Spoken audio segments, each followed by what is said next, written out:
자, 2020년 이란 전쟁. 이 이야기는요, 여러분이 뉴스에서 접하는 것과는 차원이 다릅니다. 그 이면을 한번 제대로 파헤쳐 보겠습니다. 바로 여기 호르무즈 해협입니다. 전 세계 석유의 생명줄이죠. 2020년 3월 이란이 길목을 딱 막아서면서 글로벌 경제가 그야말로 마비 상태에 빠집니다.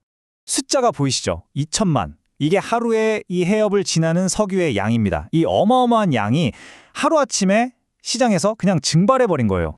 결과는 뭐 뻔하죠. 국제유가가 그냥 미친 듯이 치솟습니다. 배럴당 120달러를 가뿐히 넘어버렸는데 이건 뭐 팬데믹 때랑은 비교도 안 될 수준이었어요. 기름값만 오른 게 아닙니다. 이 혼란 속에서 유조선을 구하는 것 자체가 전쟁이 되면서 해상 운임비가 무려 94%, 그러니까 거의 2배로 뛰어버립니다. 자, 그런데요. 이 위기로 인한 충격이 전 세계에 똑같이 전해진 게 아니라는 점이 중요합니다. 바로 이 지점에서 이 전쟁의 진짜 타겟이 누군지 그 실체가 드러나기 시작하죠. 한국 같은 나라를 한번 보세요. 에너지 자급률이 20%도 채 안 됩니다. 80% 이상을 밖에서 사와야 한다는 얘기죠. 이런 나라들은 그냥 직격탄을 맞는 겁니다. 반면에 미국은 어떻습니까? 에너지 자급률이 105%예요.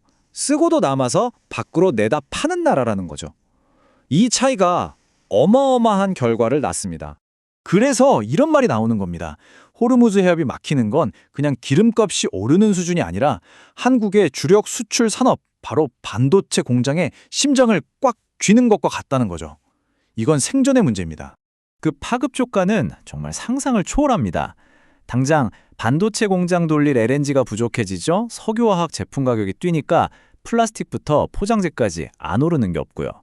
당연히 무역 수지는 적자로 돌아서고 원화 가치는 떨어지니까 외국인 투자자들은 짐 싸서 나가버리는 그야말로 최악의 시나리오가 펼쳐지는 겁니다. 자, 그런데 말입니다. 이 모든 파괴적인 연쇄 반응이 만약 아주 치밀하게 계획된 시나리오였다면 어떨까요? 지금부터는 이 전쟁의 가면 뒤에 숨겨진 훨씬 더 거대한 그레이트 게임의 실체를 보여드리겠습니다. 이 혼란이 과연 우연일까요? 아니면 철저히 계획된 걸까요? 이건 어쩌면 이란과의 전쟁이 아닐지도 모릅니다. 아시아에 있는 미국의 경제 경쟁국들, 특히 제조업 강국들을 무너뜨리기 위한 정교한 경제전쟁일 수 있다는 거죠. 이 거대한 시나리오의 핵심 키워드가 바로 리쇼링입니다. 간단히 말해서 해외로 나갔던 자국 공장들을 다시 미국으로 불러들이는 정책이죠. 그러려면 어떻게 해야 할까요? 아시아의 공장들을 멈추게 만들어야 합니다. 그래야 미국으로 올 테니까요. 바로 이란 전쟁이 그 방아쇠 역할을 하는 겁니다. 이거 어디서 많이 본 그림 아닌가요? 바로 독일입니다. 우크라이나 전쟁으로 러시아의 값싼 가스관이 딱 끊기니까 독일 제조업이 휘청했잖아요. 그 빈자리를 누가 차지했죠? 바로 미국입니다. 유럽에서 성공했던 이 공식을 이제 아시아에 그대로 적용하고 있는 겁니다. 자, 그럼 미국은 도대체 무슨 자신감으로 이런 거대한 판을 짜는 걸까요? 이 경제전쟁에서 승리하기 위해 미국이 준비한 아주 특별한 무기들을 하나씩 살펴보겠습니다. 첫 번째 무기는 바로 기술입니다. 팔란티어의 프로젝트 메이븐이라는 AI 시스템인데요. 이게 뭐냐면 전장에서 목표물을 찾아내고 공격 명령을 내리는 데까지 걸리는 시간을 몇 시간에서 단 몇 초로 줄여버립니다. 말 그대로 게임을 바꾸는 기술이죠.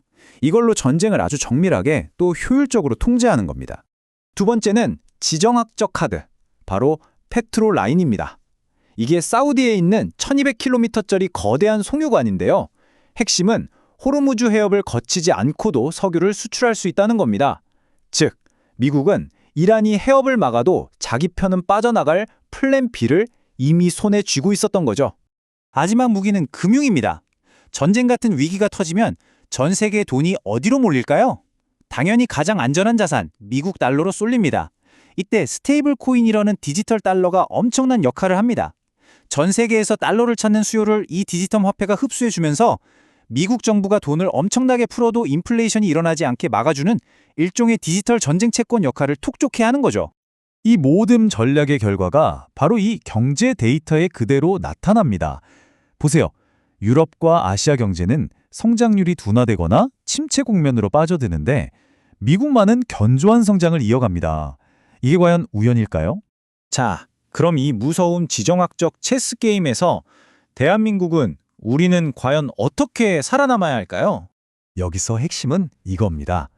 이제 누가 착하고 누가 나쁜가, 누가 옳은가를 따지는 도덕적인 잣대는 아무런 의미가 없다는 겁니다. 이건 그런 문제가 아니라 철저하게 어떻게 살아남을 것인가의 문제니까요.